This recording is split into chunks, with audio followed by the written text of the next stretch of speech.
అందరికీ నమస్కారం. అఖండ్ 2 సినిమా చూసిన తర్వాత నాకు అనిపించిన ఒకే ఒక ఫీలింగ్, కర్మణ్యేవాధికారస్తే మా ఫలేషు కదాచన మా కర్మ ఫలహేతుర్భూ మాతే సంగోస్వ కర్మని. కర్మలను ఆచరించినందుకు నీకు అధికారం కలదు, కానీ ఆ కర్మ ఫలయందు నీకు లేదు. అలా అని చెప్పేసి కర్మలను ఆచరించడం నువ్వు ఆపొద్దు. అంటే భగవంతుడు ఏమంటాడంటే, ఒక మనిషిగా నువ్వు చేసిన పనులు మొత్తం నువ్వు చేయి. అక్కడ నువ్వు ఉన్నా లేకున్నా రావాల్సిన రిజల్ట్ ఏదైతే ఉందో అది నేను చూసుకుంటాను. ఈ సినిమాలో అఖండ 2లో అమ్మ మరణిస్తుంది. చిన్నడు బాలమరలోకి ఉంటాడు, బట్ పెద్దోడు రావాలిగా, మనవాడు వచ్చే పొజిషన్లో ఉన్నాడు. ఇప్పుడు శివుడు వస్తాడు. శివుడే పెద్దోడైనటువంటి బాలకృష్ణ రుద్ర రూపంలో వస్తాడు. అదే నా సనాతన ధర్మం గొప్పతనం. అది ఒక్క మన సనాతన ధర్మంలోనే ఉంటుంది. సాక్షాత్తు భగవంతుడే మనుష్య రూపేణ వచ్చి నీకు సాయం చేస్తాడు, నీ కోరిక తీరుస్తాడు, అండ్ నీకు అండగా ఉంటాడు. అది ఈ సినిమాలో హైలైట్ పాయింట్, నాకు బాగా నచ్చింది. ఇక ఇన్నాళ్ళు పాకిస్తాను టెర్రరిస్టులు వాళ్ళు వీళ్ళు మన శత్రువులు, బట్ ఈ సినిమాలో చైనాని తీసుకున్నాడు మన బోయపాటి. చైనాని తీసుకొని వాడి గతంలో సియాచిన్ గ్లేషియర్ని, తర్వాత టిబెట్ని ఇవన్నీ ఎలా ఆక్యుపై చేశాడు, ఇప్పుడు అరుణాచల్ ప్రదేశ్ ఎలా కన్నుబడిందో, ఇప్పుడు ఓవరాల్గా భారతదేశంలో ఉన్నటువంటి ధర్మాన్ని పాడ్చేద్దని చెప్పి అనుకుంటాం. దానికోసం కుంభమేళాలో గంగానది ప్రవాహంలో బయోవార్, దట్ మీన్స్ దిక్కుమైనటువంటి వైరస్లు కలపడం, దాన్ని తొలగించడం కావచ్చు, లేదా ప్రజలను కాపాడటం కోసం కావచ్చు. బాలమురళీకృష్ణ యొక్క కూతురు, అఫ్కోర్స్ బాలమురళీకృష్ణ ఈ సినిమాలో వచ్చేసి రెండో బాలకృష్ణ కదా, ఎమ్మెల్యే కూడా అనమాట. సో ఆయన కూతురు యువ సైంటిస్ట్, కనిపెడతాం వ్యాక్సిన్, జనాలను కాపాడతాం. ఇక్కడ బోయపాటి మిషన్ లాజిక్ ఏంటంటే, వ్యాక్సిన్ అన్నది వ్యాధి రాకముందు ఇచ్చేది, వ్యాధి వచ్చాక ఇచ్చేది కాదు, అది మిస్ అయ్యాడు. సరే, ఎనీవే సినిమా కాబట్టి కొన్ని లాజిక్లు మిస్ అవుతాయి, వదిలేద్దాం. ఇక ఆ పాప కోసం కానీ, ఆ పాప కనిపెట్టినటువంటి వ్యాక్సిన్ మొత్తం దాన్ని అంతం చేయాలని ఆ చైనా వాళ్ళు పెట్టే ఎఫర్ట్స్, అది కూడా ఎవరు, మిలిటరీ వాళ్ళు. ఇక్కడ కూడా బోయపడే చిన్న లాజిక్ మిస్ అయ్యాడు. పాకిస్తాన్ కానీ మిగతా దేశాల్లో మిగతా వాళ్ళు ఆడిందాట పాడింది పాట. మన ఇండియాలో అండ్ చైనాలో అలా ఉండదు. రూలింగ్లో ఎవరైతే ఉంటారో వాళ్ళు చెప్పిందే వినాలి, వాళ్ళు సొంతంగా డిఫెన్స్లో ఏది చేయడానికి ఉండదు. చైనా కూడా ఆ విషయంలో ఇంకా స్ట్రిక్ట్గా ఉంటాడు.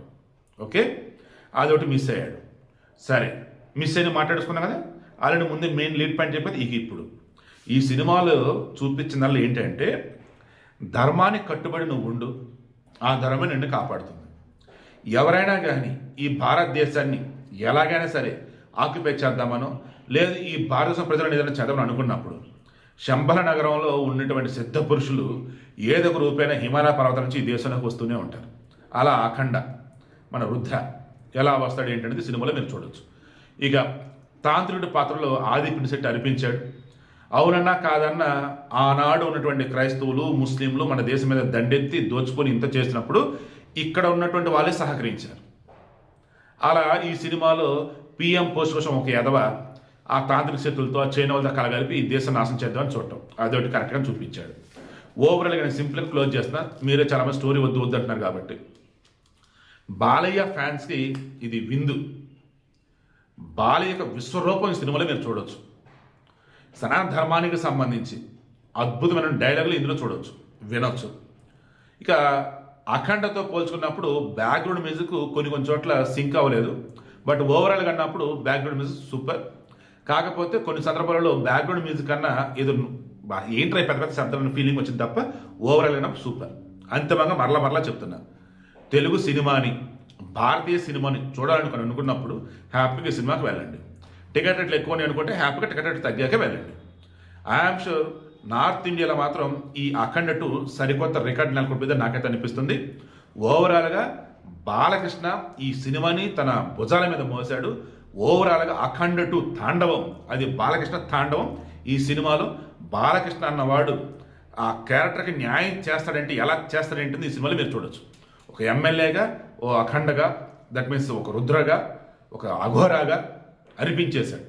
కమింగ్ టు బోయపాటి, వినయ విజయరాములో కానీ కాసేపు ట్రైన్ ఇక్కడ హైదరాబాద్ నుంచి ఏడకు వెళ్ళినట్టు అలా కొన్ని సీన్స్ అయితే ఇందులో లేవులే, కానీ 1-2 సీన్లు అయితే మాత్రం ఇదేంటే బాబు బోయపాటి ఇట్లా తీసాడు అనిపిస్తాయి. బట్ ఓవరాల్ అంటే మాత్రం మళ్ళీ సూపర్ అంటే.